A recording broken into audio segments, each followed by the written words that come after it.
They tell you kindness is your superpower, that the world bends to soft hearts, gentle voices, patient smiles. But let's tell the truth few dare to say out loud. Kindness can also be the knife pressed quietly against your throat. It's a savage reality no one wants to admit. The world doesn't bow to nice. It bows to power. And sometimes the sweetest person in the room is the one bleeding out the slowest. Have you ever wondered if your endless patience, your soft answers, your polite silence are the very things slowly erasing you from your own life? Have you ever felt invisible in the conversations you keep polite, in the relationships you keep peaceful, in the obligations you keep accepting because you're a good person? People call it virtue, but Stoic philosophy calls it something else entirely: self-erasure. Marcus Aurelius once wrote, "If it is not right, do not do it. If it is not true, do not say it." He wasn't only warning against lying to others, he was warning you not to lie to yourself. And here's the harsh truth. The man who spends his days pleasing everyone, avoiding every ripple, apologizing for every inch of space he takes up, may look like a saint, but he's living someone else's life, and he's paying for it with his power, because kindness without boundaries is a silent storm that destroys you from the inside out. It trains people to see you as harmless, predictable, compliant, a man who will say yes while his soul grinds its teeth in private. Users, manipulators, emotional pickpockets, they can smell it like blood in the water. Your politeness becomes permission, your agreeableness becomes access, and slowly, quietly, they take pieces of you. Your time, your energy, your peace, until you can't remember the last day you truly belonged to yourself. That's the hidden cost of being too nice. It doesn't destroy you in one violent blow. It bleeds you out drop by drop, until one day you wake up and realize you're living someone else's story. And Stoicism is mercilessly clear about this. You were not born to be a shadow. You were born to stand sovereign in your own life, calm, unshakable, the silent storm they never prepared for. So today, we're going to expose the truth most people keep buried. We'll break down 6 signs that your kindness has turned into quiet self-destruction. And more importantly, how to turn your kindness into silent power instead of silent suffering. Because the man who's clear about his boundaries, the man who knows when to say yes and when to vanish, becomes unforgettable. Let's begin. There's a new breed of people pleaser these days. He doesn't just say yes to the boss. He doesn't just stay late for friends who never thank him. He's enslaved to a tiny glowing screen and the silent guilt that comes with leaving people on red. I see him everywhere. He's the man who can't go to sleep until every red notification dot has vanished. He's the one answering messages at 2 a.m. He replies to emails on Sunday afternoons. He laughs at memes he doesn't even find funny, just so no one feels ignored. Because he believes kindness means never leaving anyone waiting. But let me tell you the savage truth. That's not kindness. That's a digital leash. And the longer you wear it, the tighter it strangles the life out of you. I knew a man like that. His name was Chris, a high performer, always smiling, always polite, but his eyes were glassy.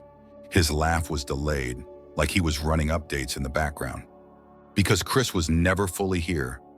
He was always halfway inside someone else's demands. At dinner, his phone would buzz. He'd try to ignore it, but the glow of the screen seemed to whisper, if you don't answer, they'll think you're cold, rude, ungrateful. And so Chris excused himself from the table again and again to answer questions he didn't know from people who barely remembered his name the next day. This is the silent storm modern men are drowning in. Digital exhaustion disguised as politeness. Stoic philosophy would call it what it truly is: self-erasure.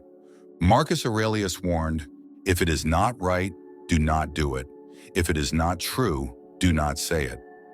Chris thought answering everyone always was the right thing. But the truth was brutal.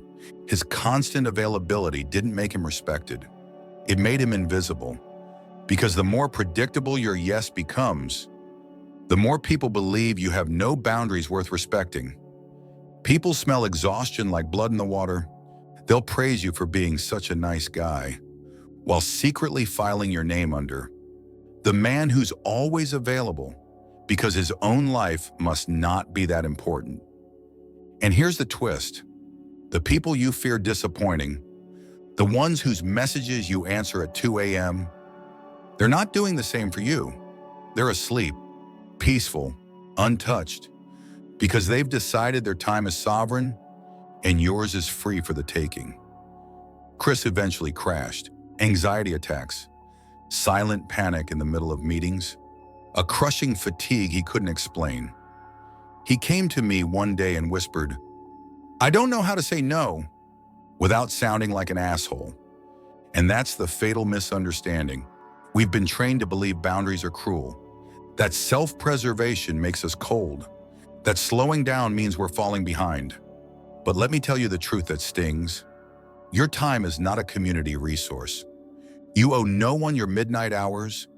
You owe no one your constant yes, because every minute you bleed out for people who don't deserve it is a minute stolen from the people who do. Your family, your purpose, yourself. Boundaries aren't committee decisions, they're sovereign. So if you're the man who can't put his phone down, if you're haunted by the thought of someone feeling unseen because you didn't answer fast enough, I want you to remember this. Kindness does not mean availability, and silence, sometimes, is the most powerful sentence you'll ever speak. Because the man who vanishes when he chooses becomes the one they can never replace. Let's move on to the next sign. Let me tell you something few men will admit. Some of the most polite men you know are quietly apologizing for existing. They don't always say the words, "I'm sorry." Sometimes their entire posture is an apology.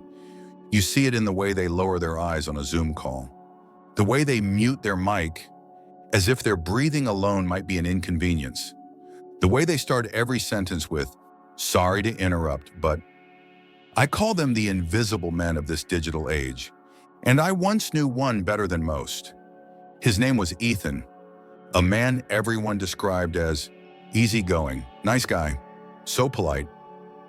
Ethan worked in a big corporate firm, smart, diligent, but in every meeting, he was a ghost.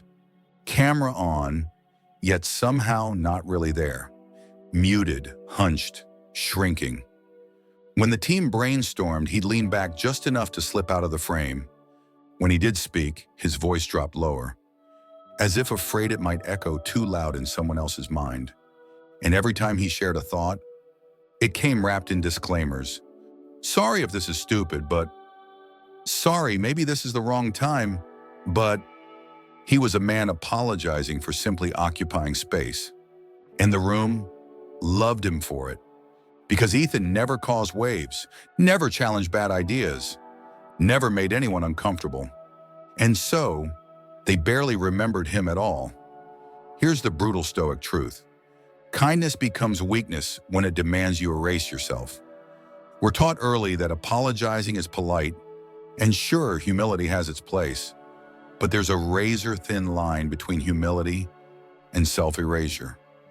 Seneca said, "It is the power of the mind to be unconquerable." That doesn't mean shouting, it doesn't mean dominating a room, but it does mean you refuse to vanish in it. Ethan believed his silence was respect, but the world read it as something else entirely. Weakness, lack of conviction, permission to overlook him.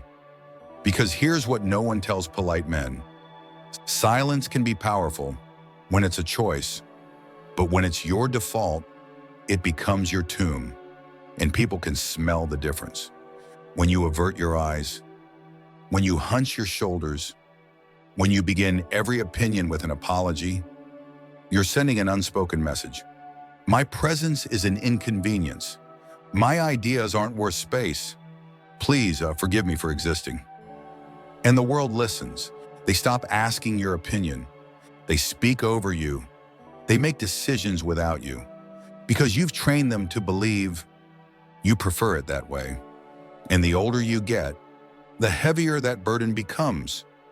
You look back and realize how many times you stayed silent when you should have spoken, how many opportunities slipped through your fingers because you were too busy making yourself small, how many conversations you exited politely while your own truth choked in your chest. That's the quiet tragedy of men like Ethan. They don't just become forgotten by others, they become strangers to themselves, because there's a difference between being selfless and being invisible, a difference between yielding and disappearing. Stoicism demands something more ruthless: clarity. Clarity that your voice matters, that your truth is worth hearing, that your ideas have weight even if they create discomfort. And it demands this brutal recognition: you do not owe the world an apology for existing. Ethan finally learned that.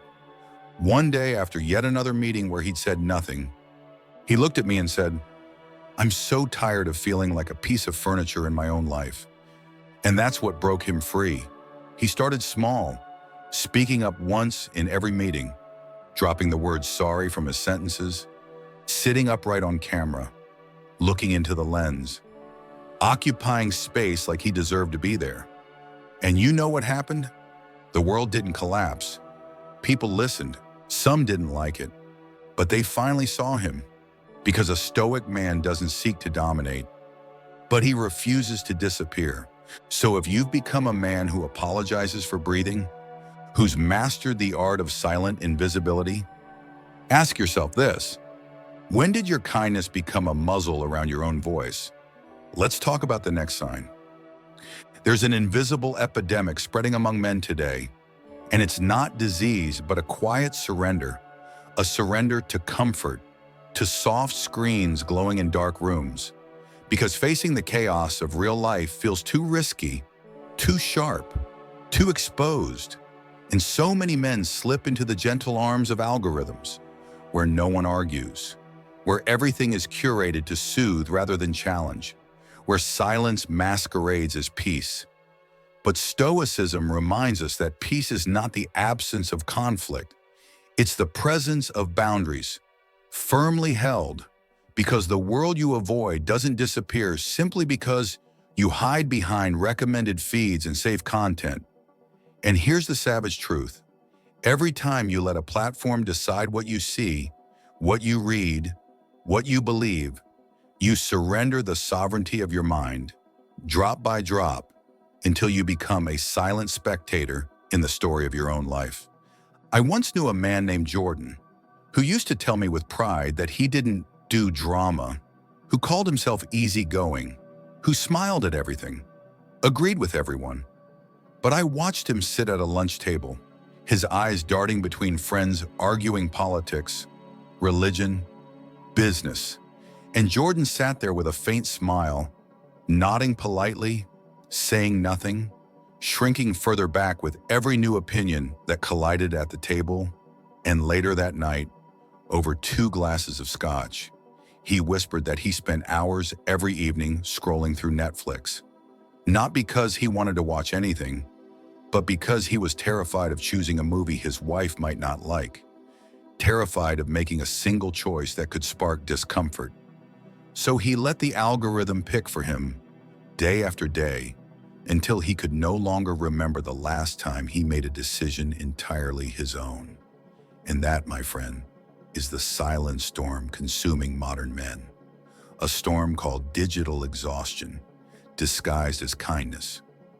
Jordan believed that staying quiet made him stoic, but Stoicism demands the courage to face reality, not flee from it, because the discomfort you dodge today returns tomorrow, sharper and hungrier, growing like a weed in silence. And the man who never raises his voice, who never contradicts, who swallows every disagreement like poison and calls it maturity, is teaching the world that his convictions can be erased, that his opinions are optional, that he's not sovereign, but a shadow slipping through the corners of other people's lives. And here's what people don't understand. Avoiding conflict doesn't make you wise. It makes you invisible, because conflict, when chosen well, is the battlefield where respect is forged, and a single no can sometimes be worth more than 1,000 polite smiles. Marcus Aurelius once wrote, "If someone is able to show me that what I think or do is not right, I will happily change." But he didn't say he would yield to comfort or hide from necessary friction, because truth matters more than convenience.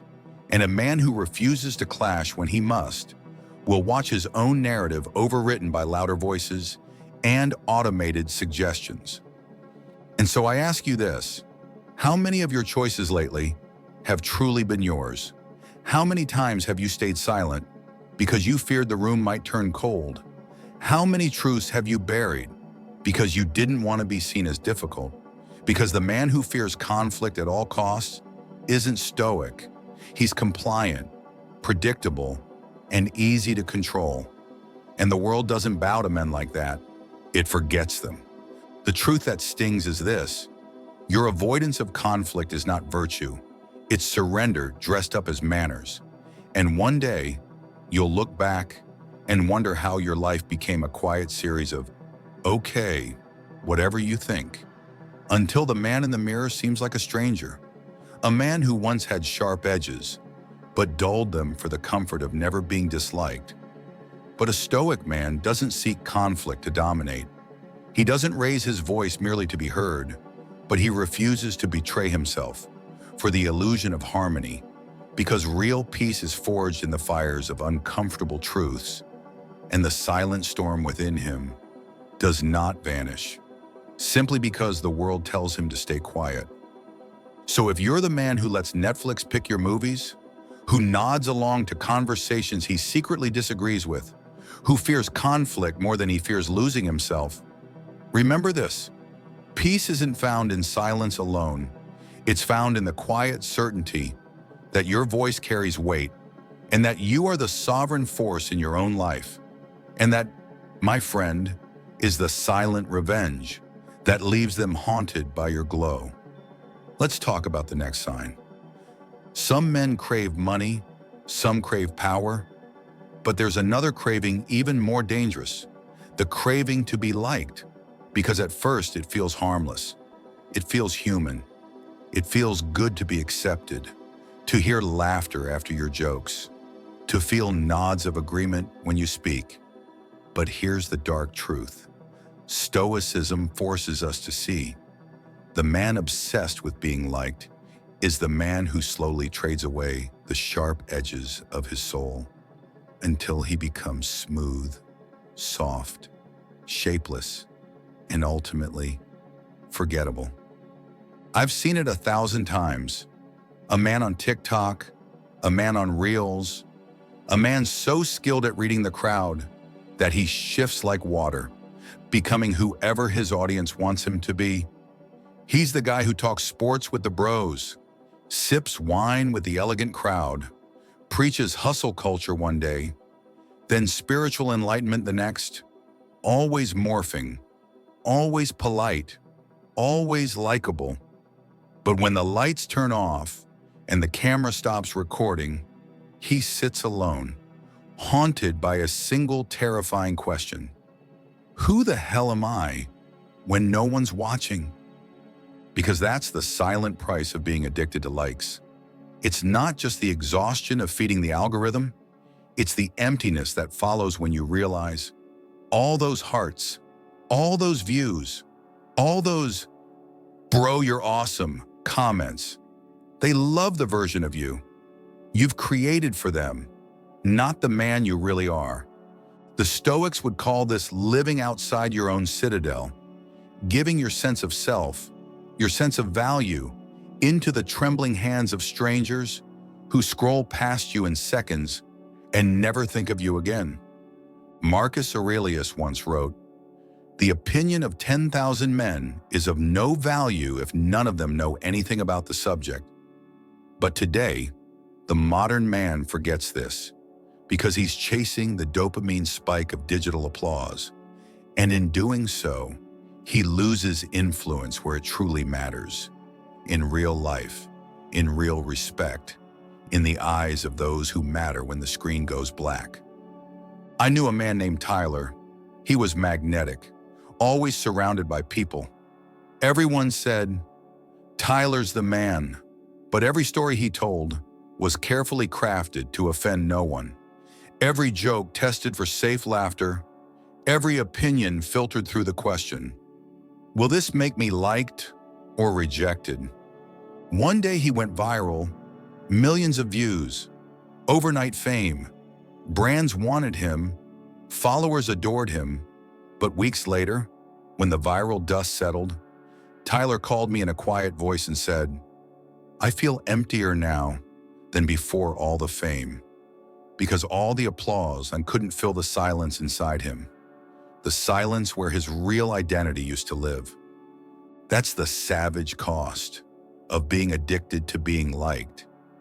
You spend your life smoothing your edges, biting back your true words, apologizing for your honest feelings, until you stand there, a man who looks successful, but whose presence leaves no lasting mark, because a man who belongs everywhere ultimately belongs nowhere. And here's what most people won't tell you. The world respects a man who's willing to be disliked, who stands firm in truth, even when it makes the room grow silent. Because the world doesn't bow to men who chase approval, it bows to men who radiate certainty, conviction, silent power. A Stoic man doesn't scream his opinions, but neither does he dissolve into the background. He is willing to be misunderstood, willing to let some doors close, willing to let some people walk away, because he knows influence isn't built by being agreeable, it's built by being authentic, ruthless, true. So let me ask you this. How many of your words lately have been spoken to please the crowd? How many truths have you swallowed because you feared someone's disapproval? How many times have you nodded politely while a voice inside you whispered, "This isn't me"? Because the man who chases likes becomes a puppet pulled by invisible strings, his soul hollowed out by the constant calculation of what smile to wear, what opinion to hide, what version of himself to broadcast. And that's not stoicism, that's quiet desperation, masked as kindness. Remember this, being liked is cheap, being respected is expensive, and the price is your authenticity. And that, my friend, is the silent glow that haunts those who underestimated you.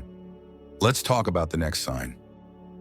There's a new kind of exhaustion haunting men today, not from physical labor, not from endless hours under fluorescent lights, but from the quiet, relentless urge to explain themselves, to justify every no, to cushion every boundary with paragraphs of disclaimers. And nowhere is this more savage, more visible than online, because the digital world has trained us to believe that if you say no without an explanation, you're cold, arrogant, or worse, unkind. And so we bleed out thousands of words, telling strangers why we can't come to the wedding, why we're cutting off certain friends, why we're choosing silence instead of engagement, as if the truth of our choices only exists if it's stamped with public approval. I knew a man named Daniel who posted an announcement on Facebook one day explaining why he wouldn't attend his cousin's wedding. He wrote about work stress, his mental health, finances. He crafted a heartfelt essay, over 600 words long, designed to make sure no one would think he was selfish or rude. And the comments came pouring in, some praising him for honesty, others picking apart his reasons, questioning his loyalty, his values, his manhood. And Daniel told me later, in a voice so small I almost missed it, "I wish I'd just said, I can't make it," and left it there. Because here's the savage truth. The more words you spend defending your boundaries, the weaker those boundaries look, and the world smells uncertainty like blood in the water. People push further, question harder, poke holes in your explanations. Because the more you talk, the more they sense you're not convinced of your own right to choose. And in that hesitation, you train the world to believe your boundaries are negotiable, that your convictions are soft, that your no is just a door left slightly ajar, waiting to be bargained with. Stoicism has no patience for endless justification, because a Stoic knows that clarity is the backbone of strength, and that a man's word it should be as sharp and final as a dagger glance. Epictetus once said, "Act in all things with a view to what is fit in becoming a man." He didn't say, "Explain yourself to death."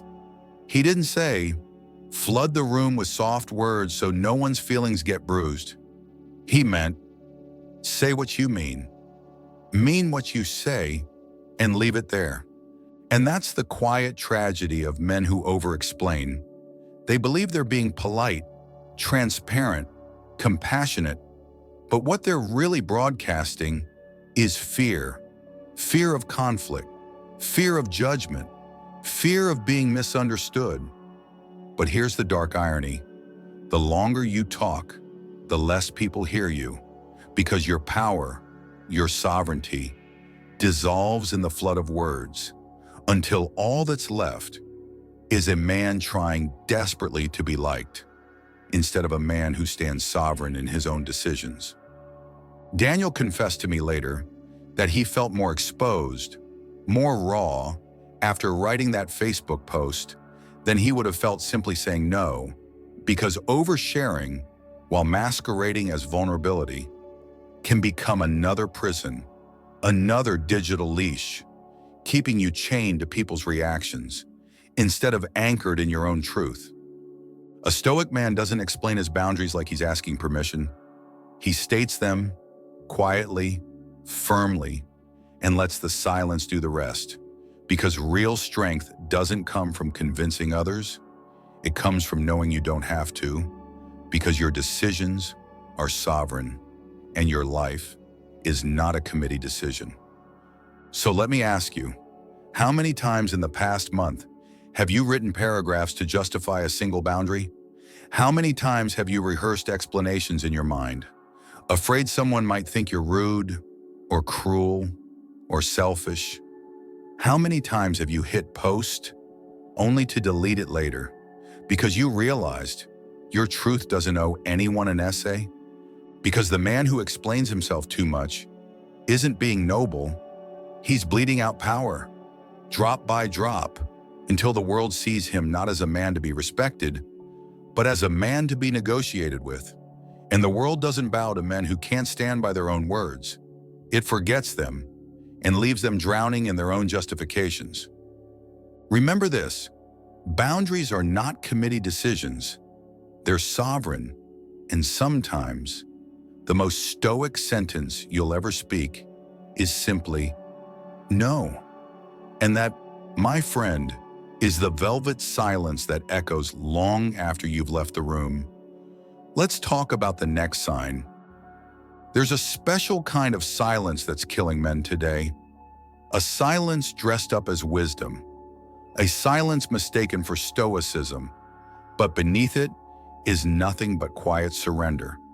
Because some men have convinced themselves that tolerating disrespect is noble, spiritual, even enlightened, because they whisper to themselves, karma will handle it, while their souls quietly bleed, drop by drop, unseen, unspoken, unresolved. I've seen it everywhere, in boardrooms, in marriages, on social media. A man who's insulted in a meeting, who says nothing, who smiles and nods, pretending he didn't hear the slight, who later types a cryptic Facebook status. Some people need to remember loyalty, hoping the world, or the universe, or fate will bring justice on his behalf. But here's the savage truth. Karma is not your personal hitman, and silence is not revenge, unless you choose it from a place of strength. I once knew a man named Alex. He was calm, measured, the man who everyone thought couldn't be rattled, but people began to test him. A sarcastic joke here, a backhanded compliment there, a sudden change of tone when he spoke up with an idea, and Alex swallowed every insult, every slight, in the name of keeping the peace, until one day, he found himself writing long posts online about betrayal, loyalty, respect, never naming names, but hoping, somehow, the people who hurt him would read between the lines and feel the sting of his silent revenge. But Stoicism would call this what it truly is, self-betrayal, because there's a difference between strategic silence and the silence that comes from fear. The first is a weapon, the second is a prison, and while the world praises men who stay quiet, who rise above, Stoic wisdom demands we look deeper, because silence alone does not make you strong. Sometimes, it simply makes you easy to ignore. Seneca once said, "He who does not prevent a crime when he can encourages it." And that truth cuts deeper than any dagger glance. Because every time you tolerate disrespect, every time you let someone speak to you like you're small, every time you say nothing while your values are mocked, you're teaching the world how to treat you, and the world learns quickly. Alex confessed to me once, late at night, his voice trembling. "I thought being quiet made me above it all, but now they just walk over me, like I'm not there." And that's the haunting glow of regret, realizing too late that kindness without boundaries is simply an invitation for people to take more, and more, and more, until there's nothing left of you but polite smiles and an empty ache where your self-respect used to live.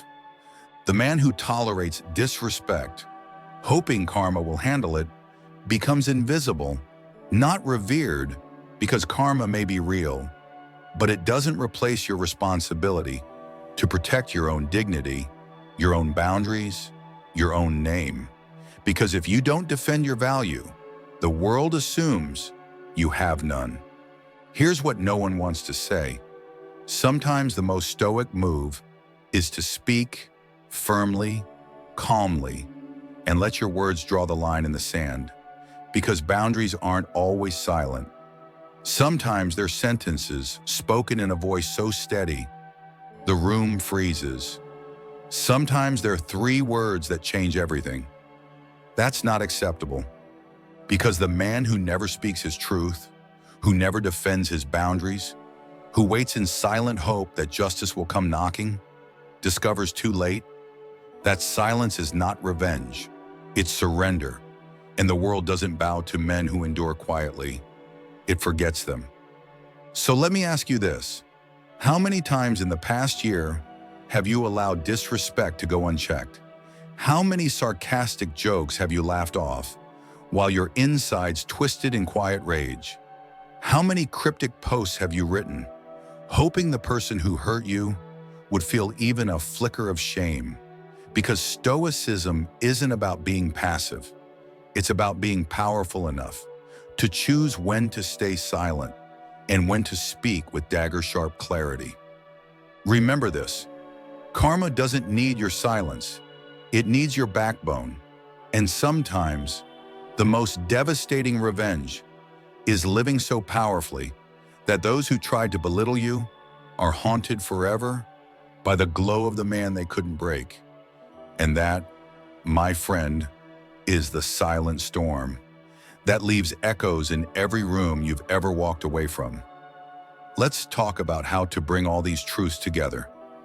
So here we are, 6 signs, 6 silent storms that reveal how kindness, when left unchecked, can quietly bleed your power away, drop by drop, until the man staring back at you in the mirror feels like a stranger, a man who once stood tall but learned to shrink for fear of being disliked, misunderstood, or alone. I know these truths are hard to swallow because for years we've been told that being nice is the highest virtue. But Stoicism reminds us that virtue without boundaries is not virtue at all. It's surrender, disguised as kindness. Because the world doesn't bow to nice, it bows to a man who knows who he is, a man who can say no without a 10-paragraph essay, a man who can vanish when he chooses and leave behind only the haunting glow of someone they know they'll never replace. A Stoic man is not loud or aggressive, but neither is he invisible.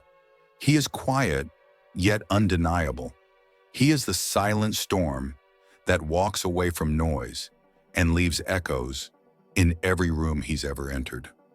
So I challenge you, look back at these 6 signs.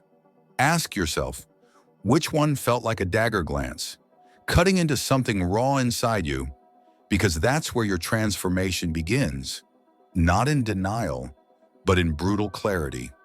And if this message spoke to you, if you've recognized yourself in any of these silent storms, I invite you to keep walking this path with me, because Stoic Viva is more than a channel. It's a place where men learn to reclaim the throne inside their own minds, to stand sovereign, calm, and untouchable. So if you're ready to build silent power rather than silent suffering, hit like, share this video with someone who needs it, drop a comment below, tell me which sign hit you the hardest, and subscribe to Stoic Viva, because together we're forging men who don't just survive the storms, but become them. Until next time, stand strong and let them wonder who you've become.